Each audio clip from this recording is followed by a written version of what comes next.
det steg in i alternativet.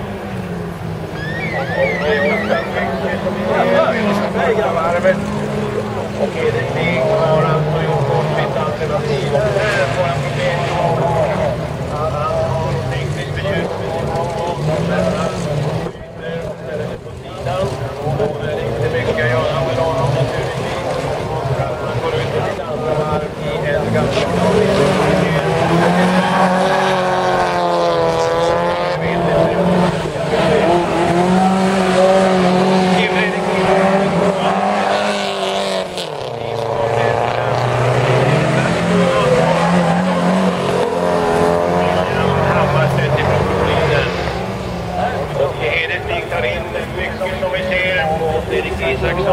Då gör han bort sig lite grann där uppe. Simon tuggar lite grann i Sandvall och tittar på egentligen upphämtning här nu då. Andersson får falla in i ledningen och i